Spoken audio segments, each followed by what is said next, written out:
आप सबको मेरी तरफ से सफला एकादशी का हार्दिक शुभकामनाएं। हिंदू पंचांग के अनुसार पौष मास के कृष्ण पक्ष की एकादशी को सफला एकादशी कहा जाता है। साल की पहली एकादशी काफ़ी खास है क्योंकि इस दिन श्री हरि की पूजा अर्चना की जाती है। इस दिन प्रभु श्री हरि की पूजा करने से व्यक्ति हर कार्य में सफल होता है। इसके साथ ही कई अश्वमेध यज्ञ करने के बराबर फल प्राप्त होती है। इस दिन श्री हरि विधिवत पूजा और व्रत रखें। इसके साथ सफला एकादशी व्रत का पाठ जरूर करें और सुने। प्राचीन कालीन में चंपावती नगरी में एक महिष्मान राजा रहते थे। उनके 5 पुत्र थे, जिसमें सबसे बड़ा पुत्र का नाम लुम्पक था। वह बहुत ही दुष्ट और पापी था। वह हमेशा पर स्त्री गमन में और वेश्याओं के यहाँ जाकर अपने पिता का धन व्यय करता था।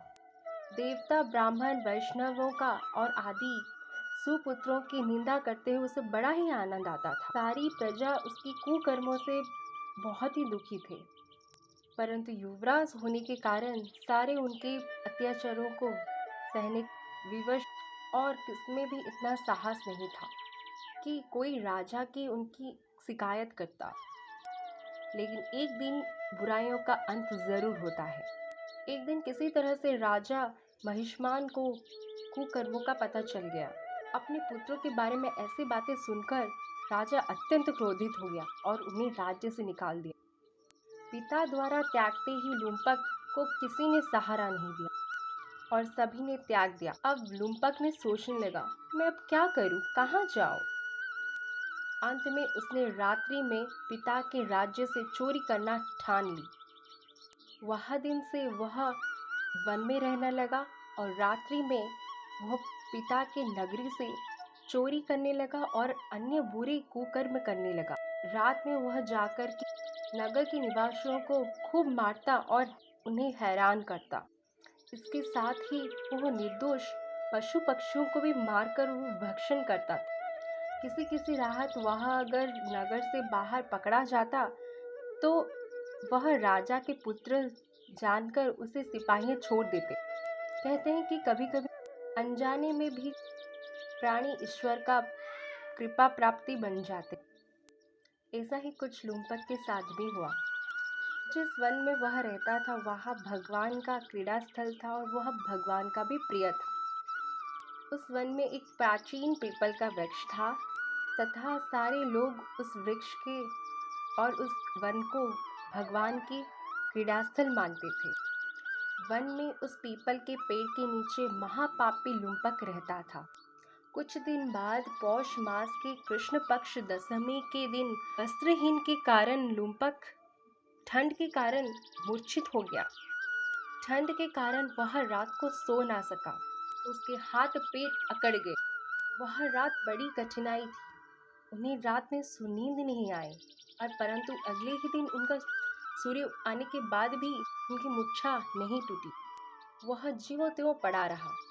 सफला एकादशी के दोपहर तक वह पापी ऐसे ही मूर्छित पड़ा रहा। जब सूर्य के तपने से उन्हें गर्मी मिली तब उनका मूर्छना ठीक हुआ और वो होश में आए और वह अपने स्थान से उठकर किसी तरह भोजन खोजने लगे। वह शिकार करने में भी असमर्थ था, इसीलिए वह गिरे हुए फलों को उठाकर पीपल के पेड़ के नीचे चला गया। तब तक भगवान सूर्य अस्ताचल को प्रस्थान कर गए। भूखे होने के कारण वह उन फलों को भी ना खा सका क्योंकि वह नित्य निर्दोष जीवों को मारकर वह उनका मांस खाता था और कहाँ फल, और उसे फल खाना तनिक भी अच्छा नहीं लगा। अतः उन फलों को पीपल के पेड़ के नीचे रख दिया और दुखी होकर बोला, हे ईश्वर, ये फल आपको ही अर्पण है। ऐसा कहकर वो बहुत जोर से रोने लगा और रात को उसे नींद भी नहीं आई। वह सारी रात ऐसे ही रोता रहा।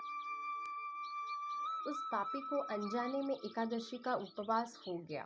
उस महापापी का रात्रि में जागरण और उपवास रहना श्री हरि को बहुत ही पसंद आ गया और उसके सभी पाप नष्ट हो गए। सुबह होते ही एक सुंदर सा रथ अन्य पदार्थों से सजा हुआ आया और उसके सामने खड़ा हो गया।